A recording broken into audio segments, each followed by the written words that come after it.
आज हम एक नया टॉपिक लेके आए हैं, पृष्ठीय क्षेत्रफल और आयतन।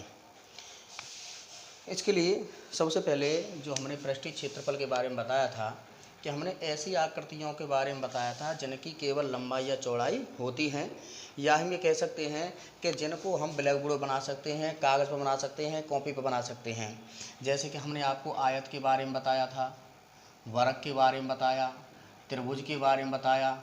तो इनको हमने ब्लैक बोर्ड बना दिया, या आयत को हमने ब्लैक बोर्ड बना दिया। इनकी लंबाई चौड़ाई यानी इनकी केवल दो विमाएँ होती हैं, केवल दो विमाएँ, लंबाई या चौड़ाई।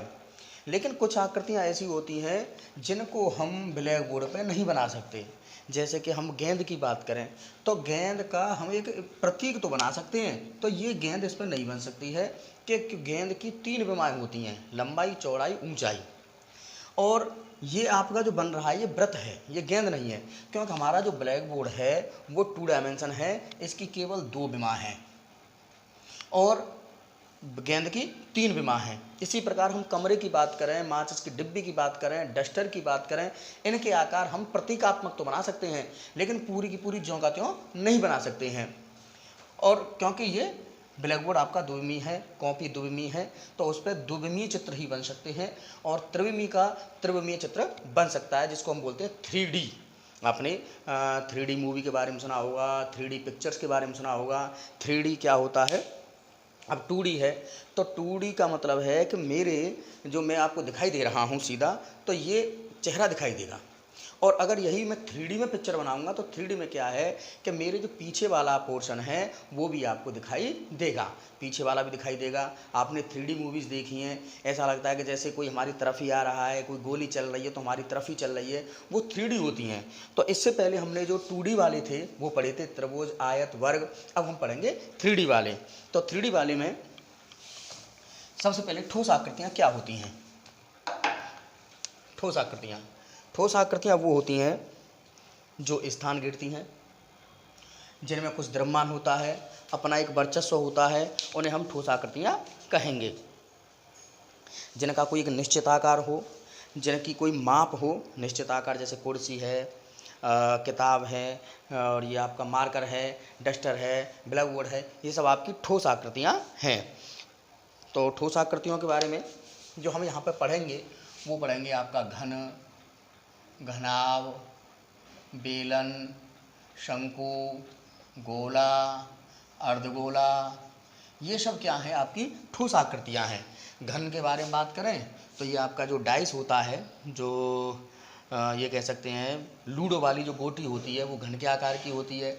आपकी जो माचिस है या कमरा है या डस्टर है, ये सब घनाभ के आकार के हैं। बेलन, ये मार्कर आपके बेलन के आकार का है। शंकु, जो कैप होती है इस तरीके की, वो शंकु होती है।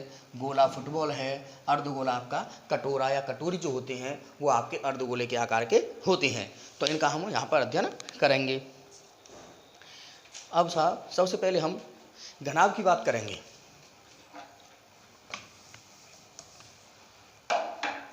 तो घनाभ को पहले हम समझ लेंगे, बनाना भी सीख लीजिए।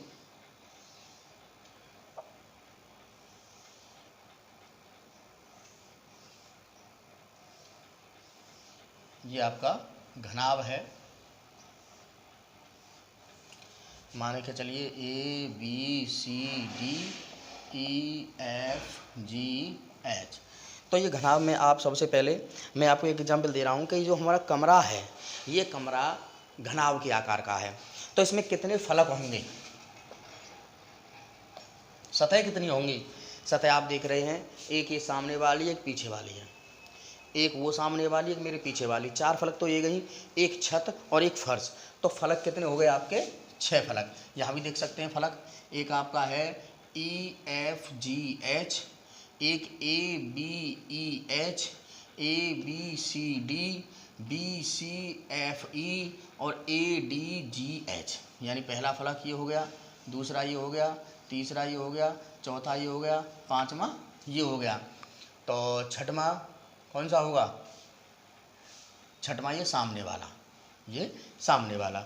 या हम ये कह सकते हैं ये डस्टर है, ये घनाभ के आकार का है। पहला फलक, इसके पीछे वाला दूसरा, तीसरा, चौथा, ये पाँचवा, ये छठवां। इस तरीके से आपके कितने फलक हो गए? 6 फलक इसके हो चुके हैं।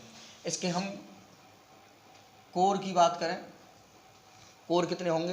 तो कोर माने कोने। देखिए 1 2 3 4 5 6 7 8 9 10 11 और 12। तो इसकी कोर होंगी 12। आप अपने कमरे के हिसाब से समझ सकते हैं। 1 है, ये 2 है, 3 4 और 4 ऊपर और 4 नीचे, 12 हो गए। और अगर हम शीर्ष की बात करें तो शीर्ष कितने होंगे? सॉरी 8।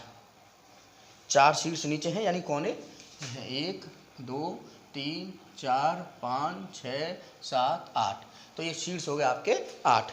तो यानी हम ये कह सकते हैं कि 6 आयत फलकों द्वारा, 6 आयत फलकों द्वारा घिरी आकृति को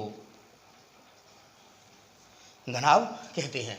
तो ये आयताकार फलक ही है। अगर हम इसकी लंबाई की बात करें तो ये आयताकार फलक है, या हम फर्श की बात करें तो ये आयताकार फलक है, या छत की बात करें तो ये भी आपका आयताकार फलक है। तो ये हमने गुणधर्म बता दिए। इसी प्रकार हम घन की बात करें तो घन और घनाभ सेम है, थोड़ा सा अंतर है।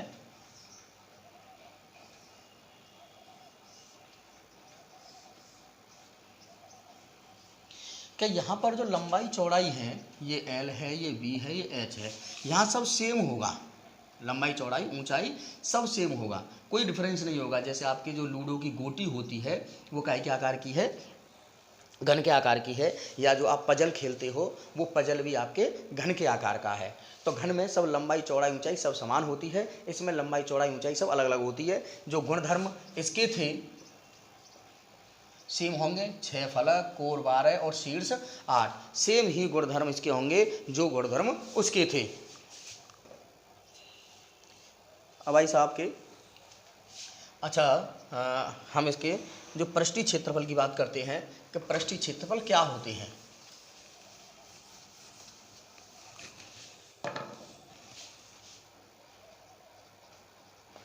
पृष्ठीय क्षेत्रफल यानी किसी ठोस आकृति द्वारा घिरे हुए पूरे स्थान को हम उसका पृष्ठीय क्षेत्रफल कहते हैं। जैसे मैं आपको एक एग्जाम्पल से समझाऊंगा। जैसे मेरे पास ये कागज़ है और इसको अगर मैं मोड़ दूं तो ये मोड़ करके आपका बन गया है डिब्बे के आकार का, या ये जो आकार है वो कैसा बन गया है? बेलन। अगर हमें बेलन को इस तरीके से खोल देता हूँ, ये चद्दर बन गई, तो ये कितना क्षेत्रफल घेर रहा है, उसी को हम उस ठोस का पृष्ठीय क्षेत्रफल कहते हैं। अगर माचिस की डिबिया है तो माचिस की डिबिया को आप बिल्कुल फैला दीजिए, उसको बिल्कुल खोल दीजिए, 6 फलकों को अलग अलग कर दीजिए, तो उसका जो कुल क्षेत्रफल होगा वही ठोस आकृति का कुल पृष्ठीय क्षेत्रफल होगा। अब हम पृष्ठीय क्षेत्रफल की यहाँ पर घनाभ के बारे में बात करते हैं। घनाभ का पृष्ठीय क्षेत्रफल, तो हमने यहाँ पर घनाभ का चित्र पहले बनाया था और समझा रहा हूँ। ये लंबाई है, ये चौड़ाई है और ये ऊंचाई है।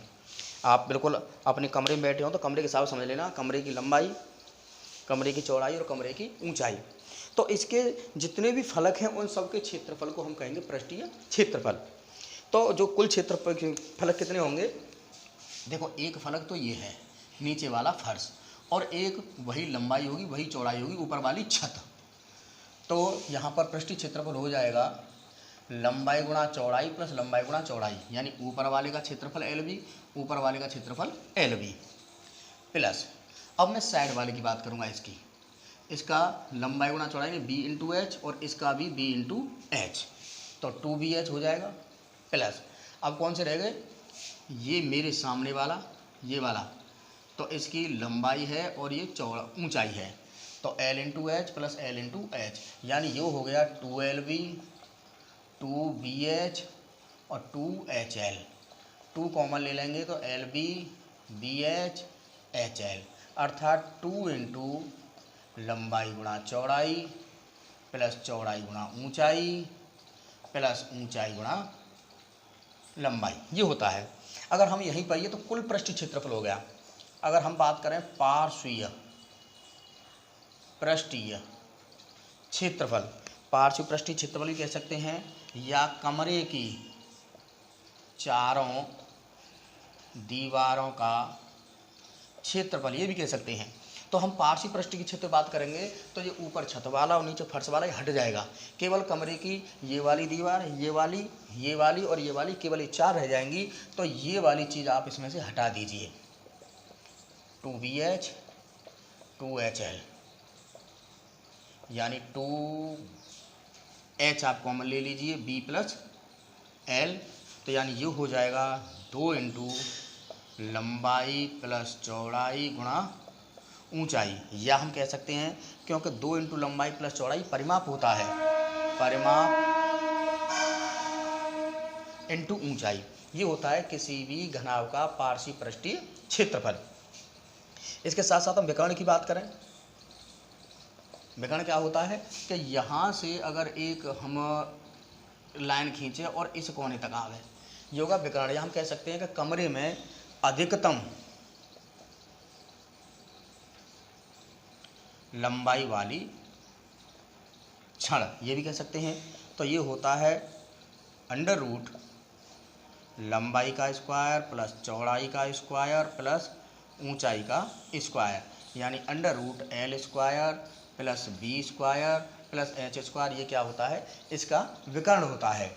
यानी आपको जो याद रखना है, एक तो ये सूत्र याद रखना है, एक आपका ये सूत्र याद रखना है और एक आपका ये सूत्र याद रखना है। इसी प्रकार से अगर हम बात करेंगे घन की, तो घन और घनाभ बिल्कुल सेम होते हैं, कोई अंतर नहीं है। अभी मैं आयतन की बात और कर रहा हूँ।